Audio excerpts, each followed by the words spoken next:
Okay, we're going to try to be as... Diana, where do I click?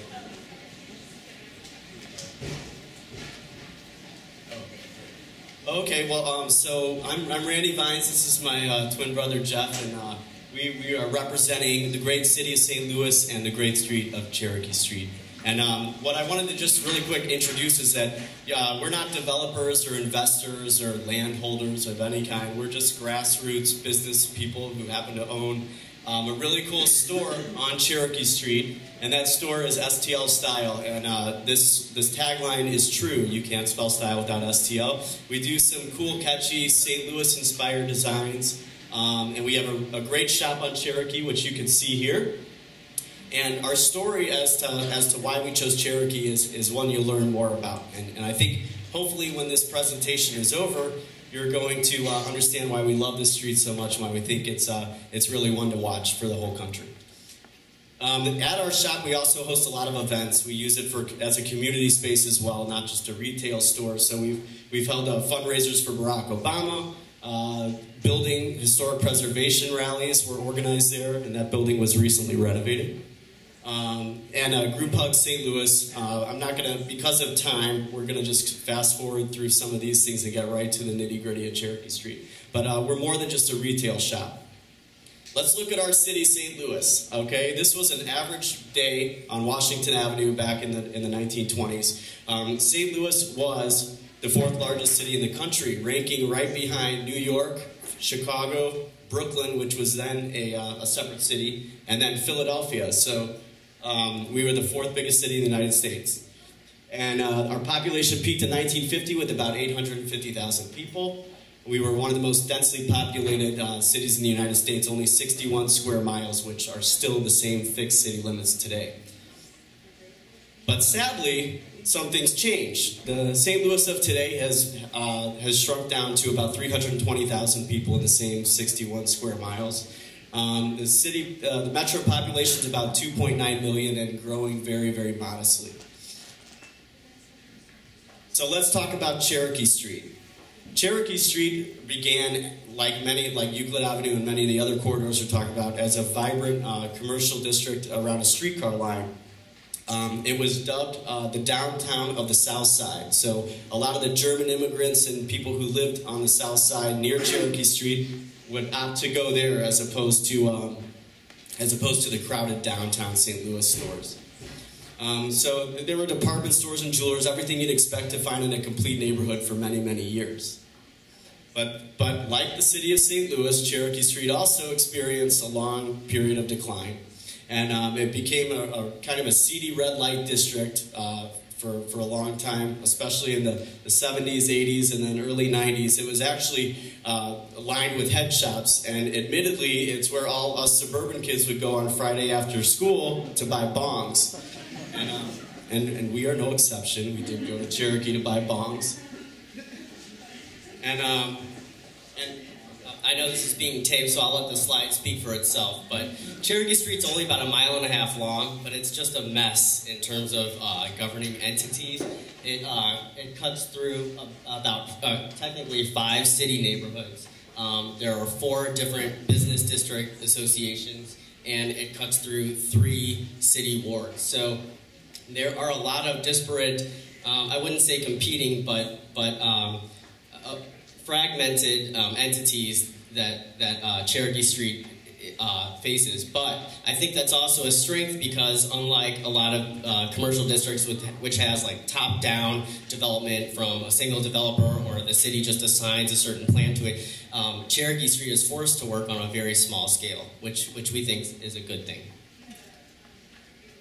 Okay, so beginning in like the late 80s, we saw a big influx of Hispanic immigrants to Cherokee Street, and they repopulated some of the formerly vacant storefronts, bringing with them restaurants and shops and all kinds of ethnic flavor, which this slide doesn't really do it justice because there are literally dozens and dozens of Mexican and Honduran merchants on the street.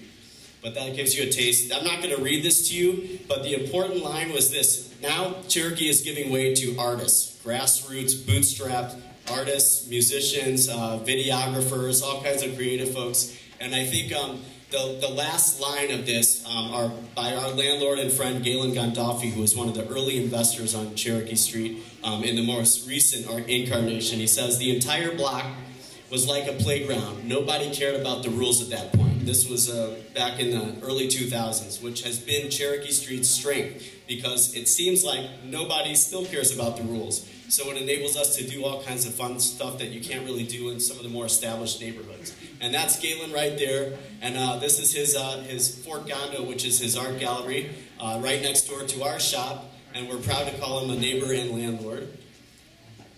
So this is just a snapshot of what Cherokee looks like right now, today. All these, all these storefronts have been repopulated with really cool people doing really cool stuff, from bike shops to art galleries and music venues, dance halls, flower shops. A little more there. Because of this resurgence in interest in Cherokee Street, we were able, well, not us, but many of us grouped together to try to repeal moratoriums on new liquor licenses, enabling the opening of new bars. And just some more portraits of what you might find on Cherokee Street. It's really an interesting street to kind of stroll down, and what makes it so cool is that it's all organic. There was no master plan. There's no single developer infusing a lot of money. It's just people like us just digging our heels in and making a difference.